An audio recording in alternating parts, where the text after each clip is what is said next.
श्रीमद् भगवद गीता दूसरा अध्याय 19वां श्लोक 39 पृष्ठ।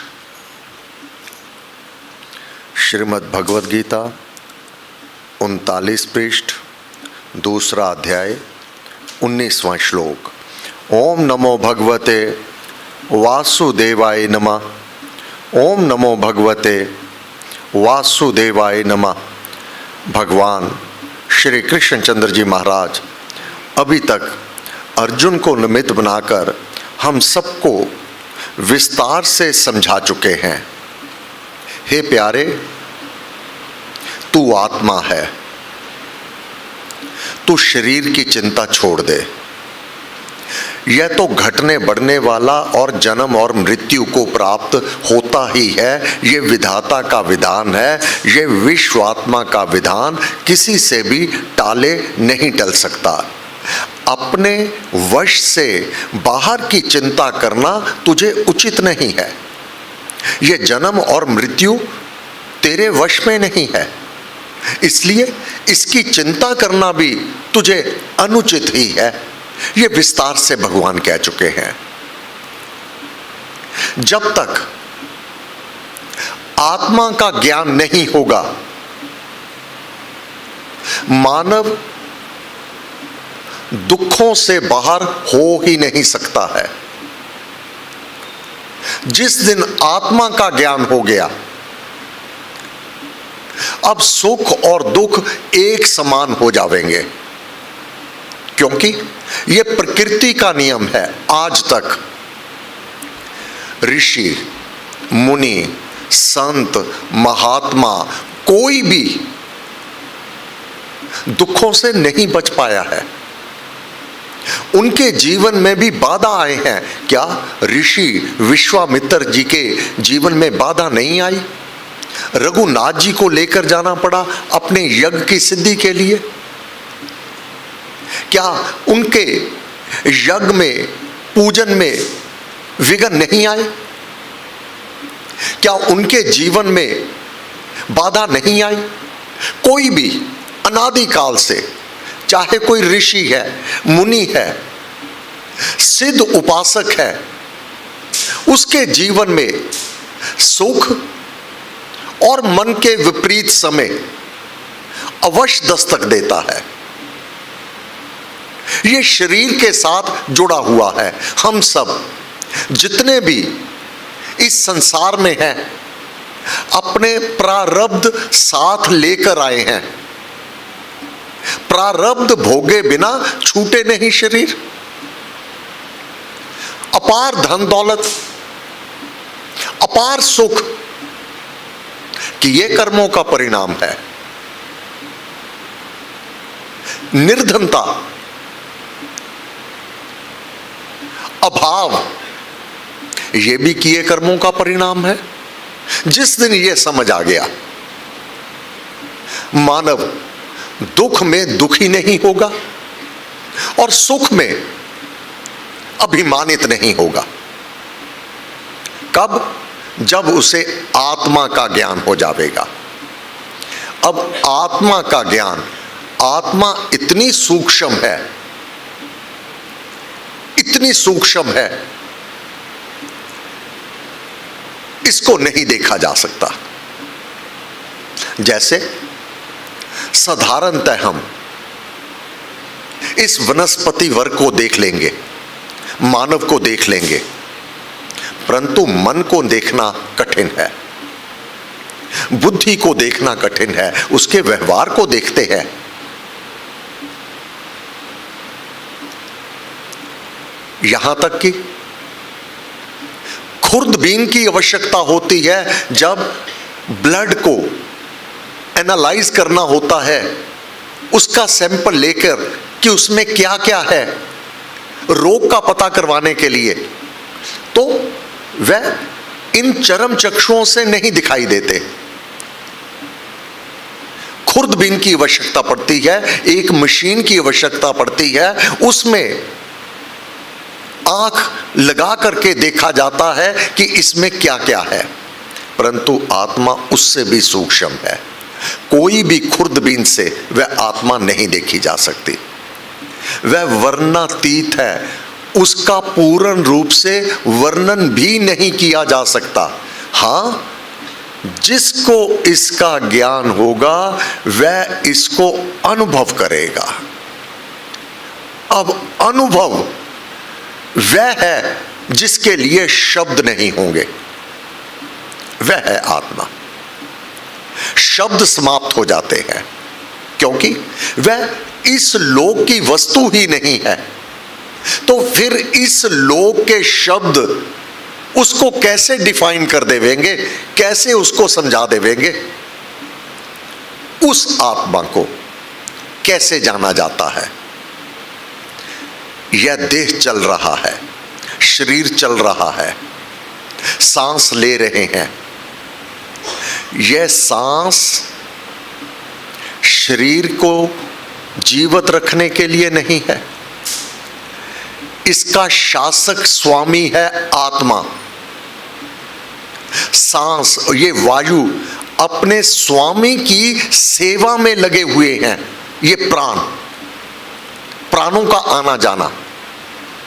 एक आत्मा जब निर्णय कर लेता है कि मुझे इस महल से बाहर जाना है, तो जितने भी ये सेवक हैं उनमें श्वास प्रथम है। वह महल के लिए नहीं बना हुआ सेवक, महल में रहने वाले वह स्वामी शासक आत्मा के लिए वह सेवक है। जब आत्मा ने निर्णय कर लिया कि मैं अब इस महल का त्याग करूंगा, अब प्राणों के लिए स्वामी अपनी आत्मा है, अब स्वामी के बिना सेवक कुछ भी नहीं है। अपना बोरिया बिस्तरा बांधते हैं और ज्यों ही आत्मा ने बाहर होना है, प्राण बाहर हो जाते हैं। प्राण शरीर को चलाने के लिए नहीं है, आत्मा की सेवा में लगे हुए हैं। जिस दिन यह समझ आ गया, कब समझ आएगा?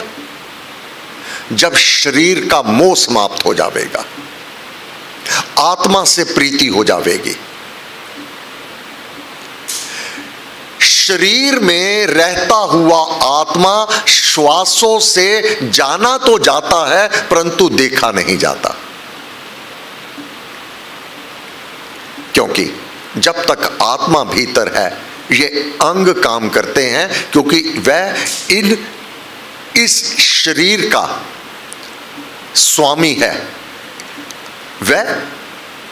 ये अंग सब उसके दास है, उसका आदेश होता है तो ये अंग काम करते हैं।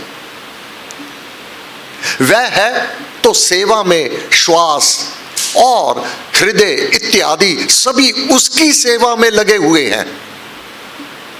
कहते हैं हृदय गति बंद हो गई, वास्तव में आत्मा बाहर हो गया तब हृदय गति बंद हुई। भिन्न है, हृदय गति बंद होने से आत्मा बाहर नहीं हुआ, आत्मा बाहर हुआ क्षण भर में, हृदय गति तुरंत रुक गई। अब ब्लड प्रेशर का चलना, सांसों का चलना क्यों बंद हो गया? क्योंकि आत्मा उनका स्वामी उस महल को छोड़ गया, इस शरीर को छोड़ गया। जिस दिन यह समझ आ गया,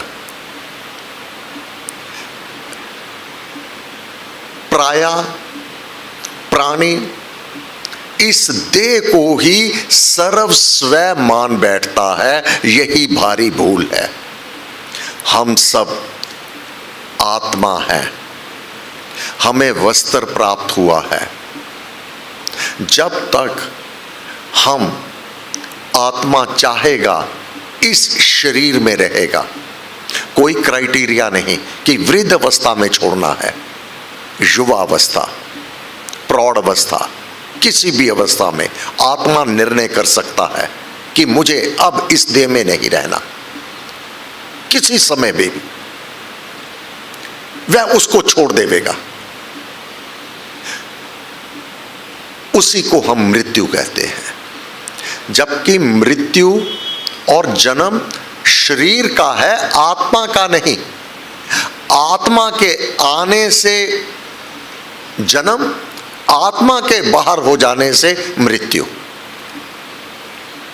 एक व्यक्ति एक कमरे में प्रवेश किया और उस कमरे से दूसरे कमरे में चला गया। आत्मा एक शरीर से निकल करके दूसरे शरीर में चला गया। जिस प्रकार एक गांव से दूसरे गांव में चले जाने से, एक कमरे से दूसरे कमरे में चले जाने से मानव मरा हुआ नहीं मानता, इसी प्रकार एक देह का त्याग करके दूसरी नवीन देह में चले जाने से आत्मा का नाश नहीं होता। मैं आत्मा हूं, मैंने वस्त्र बदलना है।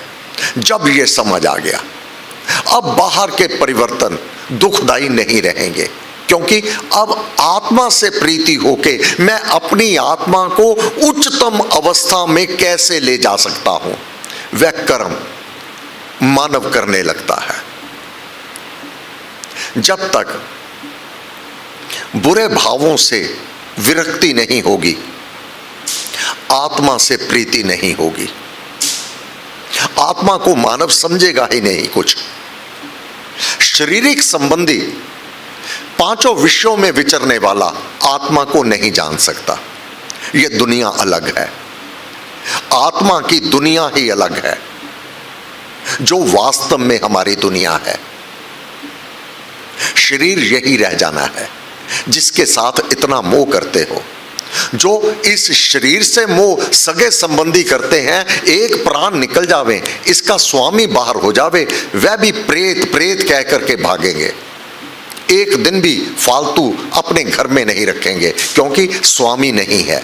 स्वामी का ही आदर था। महाराज ने कहा, जब स्वर्ण की जो थैली होती है ना, बहुत उस जिस थैली में स्वर्ण है, सोना है, हीरे हैं, बहुत तिजोरी में संभाल संभाल के रखते हैं। उस थैली में से हीरे स्वर्ण को निकाल लिया जावे, अब थैली की कोई भी कीमत नहीं रह जाती। अब उसको कोई नहीं संभालता, वो जैसे भी पड़ी रहे। बस यही हालत शरीर से है। जब तक वह स्वर्ण, वह हीरा, वह स्वामी इस देह में है, इस देह का सम्मान है, अन्यथा अग्नि की भेंट है। मैं आत्मा हूं, मुझे इस देह का त्याग अवश्य मेव कर देना है। कोई रहता सदा ना जीता, कोई भी सदा इस देह में नहीं रहने वाला। इस देह को प्राप्ति है आत्मा की अपने प्रारब्ध भोगने के लिए, अच्छे अथवा बुरे, शुभ कर्म किए हैं, पुण्य कर्म किए हैं। अब बहुत सुख आराम, अब सुख आराम आ जाने पर ये तेरे प्रारब्ध की पूंजी है। अभिमानित ना हो कि मैं समर्थवान हूं और मेरे समान और कोई नहीं है, बल्कि परमेश्वर का धन्यवाद कर। ना जाने कितने अनगिनत विपरीत कर्म किए होंगे, परंतु उसकी दया अपार है। कौन सा कर्म तेरा भाग्य, तेरे को सब सुख सुविधाएं क्या नहीं दिया, सब कुछ तो दे रखा है उसने। कभी धन्यवाद भी कर और अपनी आत्मा के साथ प्रीति करते हुए नाम का जाप, सेवा, परहित परोपकार करके अपनी आत्मा को उन्नत लोकों में प्रवेश दिलवाने वाला केवल तू ही है। गुरु तो मार्ग दिखाने वाला है, रहबर है। मंजिल तेरी वह परमात्मा है, उसको प्राप्त करवाने के लिए गुरु तुझे ज्ञान देते हैं। महाराज कह रहे हैं, जो पुरुष आत्मज्ञानी, जिसको ये आत्मा का ज्ञान हो गया, वही आत्मज्ञानी। समबुद्धि प्रत्येक अवस्था में, अनुकूलता और प्रतिकूलता में, सुख में दुख में, कैसी भी अवस्था में, अनुकूलता में अभिमानित नहीं और कष्ट आने पर, बाधा विघ्न आने पर हाथ पांव नहीं फूल जाते, सामना करता है।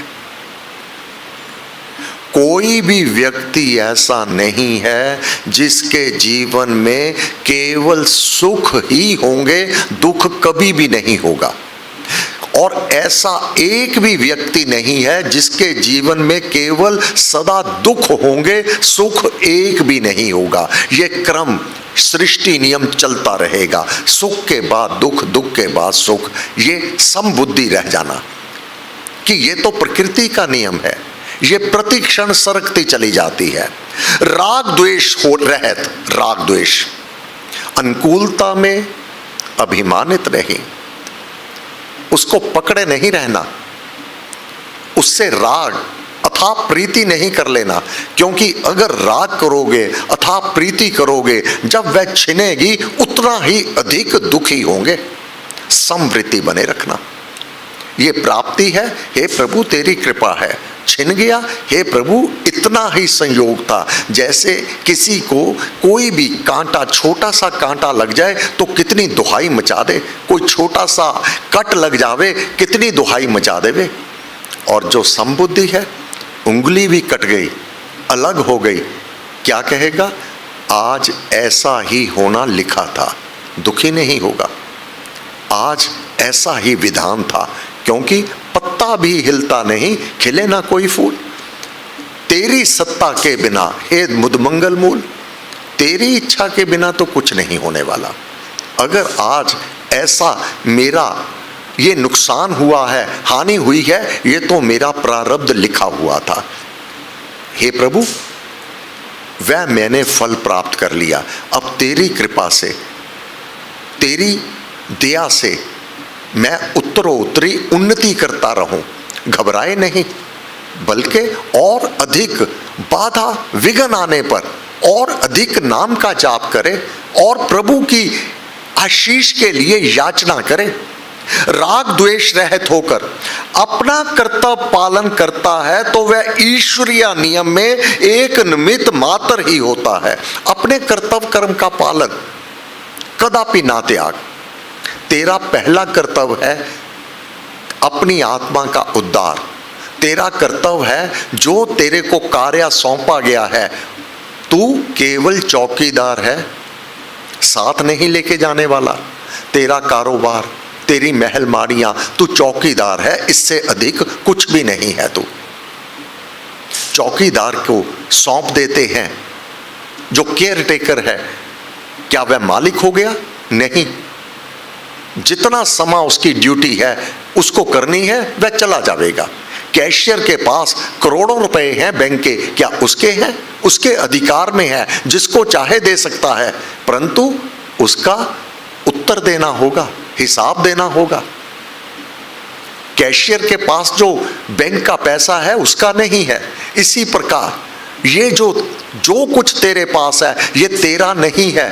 अगर तेरा होता तो साथ ले जाता। अपने कर्तव्य का पालन कर, जो तुझे कार्य दिया है, जिस प्रकार कैशियर करता है, इसी प्रकार अपने जीवन में जो जो कार्य सौंपा है उसमें एक कार्य मिल जगदीश मिलन की वरिया, तेरी वारी आ गई है उस परमात्मा से मिलने के लिए, उसको ना भूल।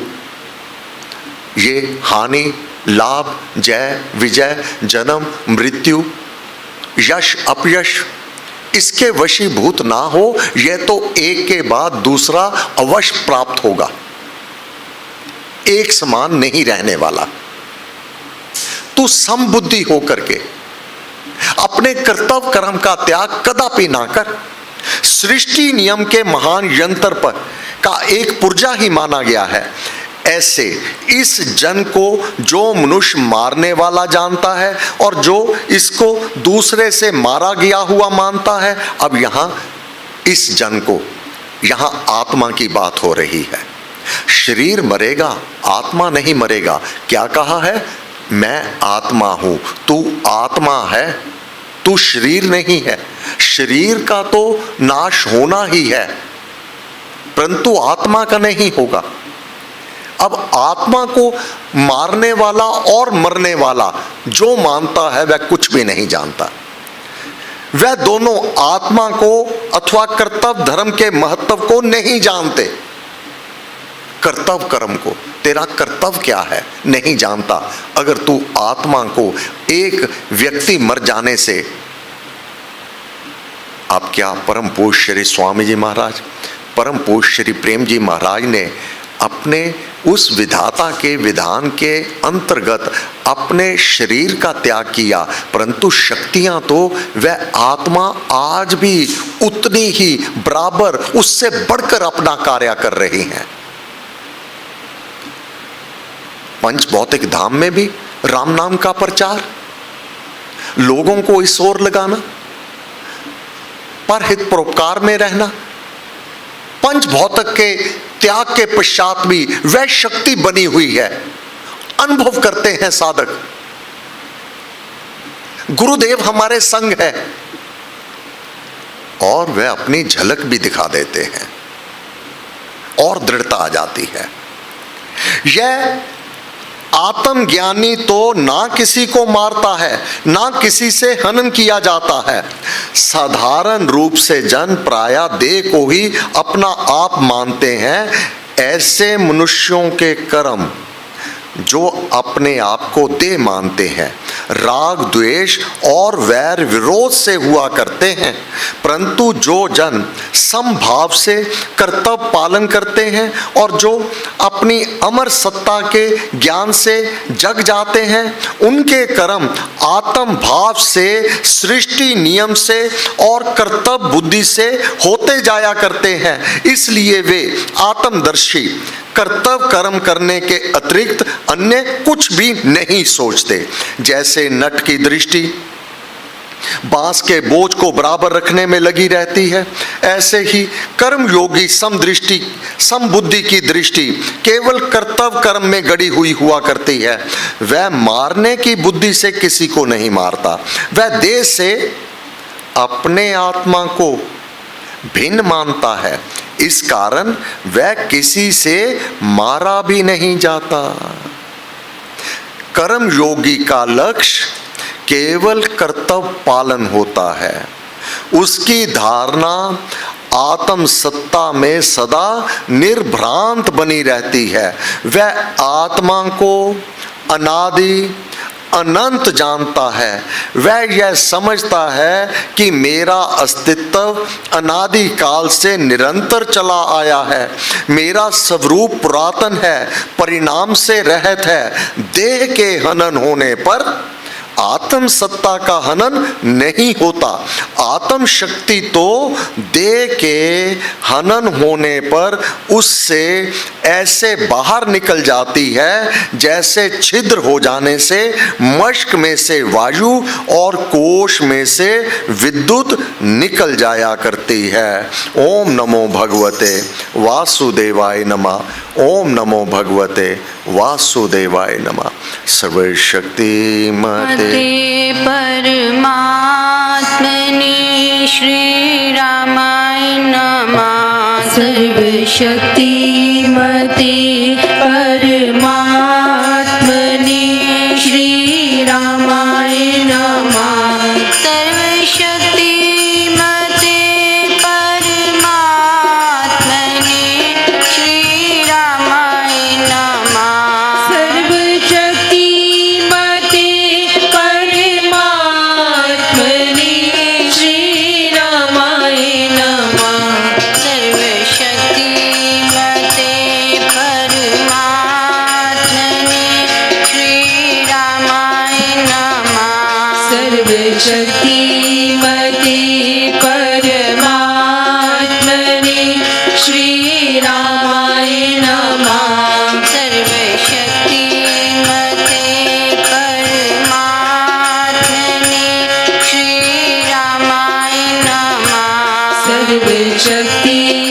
सर्वशक्तिमते परमात्मने श्री रामाय नमः। सर्वशक्तिमते परमात्मने श्री रामाय नमः। सर्वशक्तिमते परमात्मने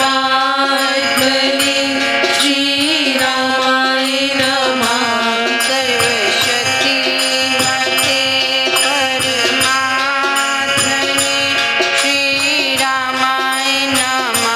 सर्वशक्तिमते परमात्मने